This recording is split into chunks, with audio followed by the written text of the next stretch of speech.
se cache-t-il derrière cet acronyme bien connu, SIOM? Le syndicat mixte d'ordures ménagères de la vallée de Chevreuse collecte, traite et valorise les déchets ménagers de 207 764 habitants. Le SIOM intervient sur un vaste territoire qui, au fil des ans et des réformes, a élargi son périmètre pour compter aujourd'hui 21 communes. Voilà, vous avez derrière moi l'usine d'incinération et de valorisation du SIOM de la vallée de Chevreuse. Ce syndicat, né en 1959 et qui embrasse tous les métiers du déchet, donc c'est un syndicat divers dans ses compétences. Les habitants trient leurs déchets, nous les collectons, nous les amenons ici même pour les traiter, les brûler ou les envoyer sur des plateformes de tri, notamment pour les emballages. Et puis, ici même, fort de ce traitement, nous produisons de la chaleur et de l'électricité pour les habitations ou les activités économiques du territoire. Derrière les bennes de collecte, derrière l'unité de valorisation énergétique de Villejuste, derrière l'espace pédagogique du SIOM, derrière la déchetterie, il y a des hommes et des femmes au cœur de l'action. Le SIOM, c'est d'abord un service public. Il est administré par des élus locaux représentant toutes les communes du territoire. Au total, 42 élus titulaires et autant de suppléants. Récemment renouvelé, il compose le comité syndical autour d'un exécutif constitué de 12 vice-présidents et d'un président. Le SIOM, c'est aussi une quinzaine de prestataires et de partenaires, intervenant au quotidien.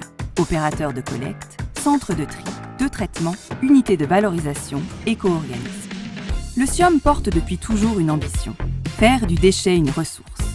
Dès sa création, il y a plus de 60 ans, ce syndicat de traitement des déchets ménagers a affiché l'objectif d'une énergie recyclée.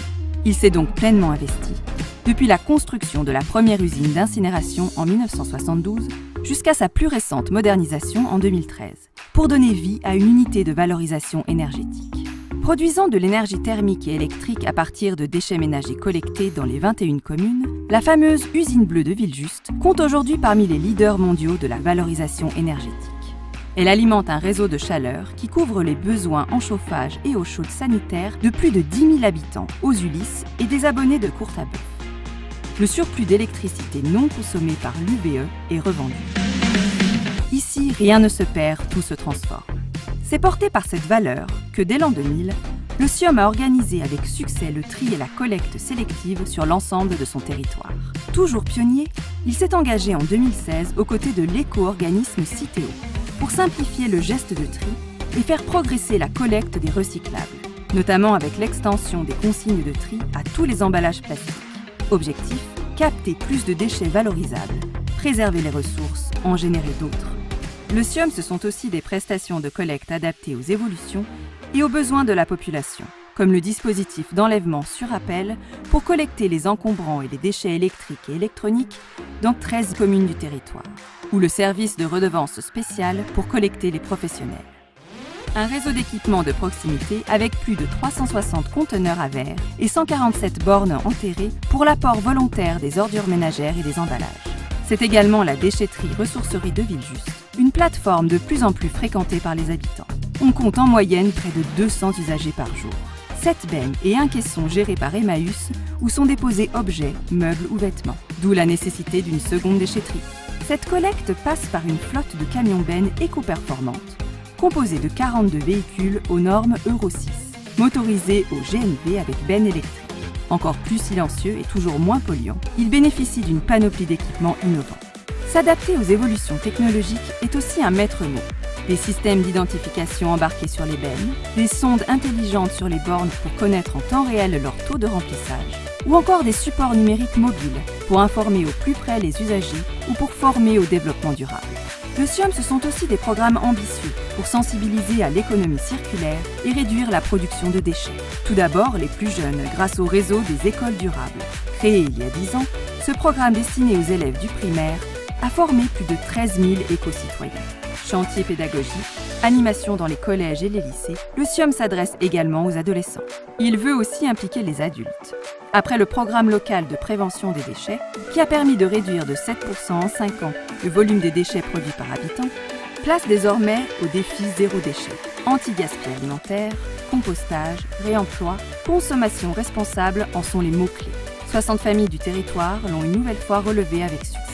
Figure de proue de cette éducation pour un monde durable, l'espace pédagogique, implanté depuis 2016 sur le site de Villejuste, reçoit toutes les générations à travers un parcours multimédia dédié aux déchets ressources. Le SIOM entend offrir une vision dynamique, stimulante de l'économie circulaire. Cela présuppose des initiatives d'avant-garde, une politique environnement et énergie engagée et vertueuse, qui a été récompensée en 2018 par la Marianne d'Or du développement durable, au titre de la maîtrise des impacts environnementaux et des usages énergétiques. La reconnaissance d'un engagement indéfectible pour un territoire durable. Le nouveau bureau, constitué autour de Jean-François Vigier, aura à cœur d'ancrer le SIOM dans ce cercle vertueux au service de la 7e ressource. Dès aujourd'hui et pour les années qui viennent, des enjeux nous attendent que nous allons continuer à mettre en œuvre avec toute notre énergie. Je pense au programme de réduction des déchets qui connaît un vif succès que nous allons bien entendu poursuivre. Je pense à la mise en œuvre de la collecte et du traitement des biodéchets pour les professionnels aujourd'hui, demain, très vite pour les particuliers. Et puis, nous allons poursuivre une politique d'investissement volontariste. Je pense en premier lieu à la déchetterie-ressourcerie de Saclay, dont l'opération est maintenant lancée sur les rails. Donc tous ces enjeux, nous les mènerons avec les élus, avec les agents du syndicat, auxquels je veux rendre hommage, et puis avec bien sûr nos entreprises partenaires qui travaillent avec nous maintenant depuis de nombreuses années dans tous les secteurs de l'économie circulaire et du déchet.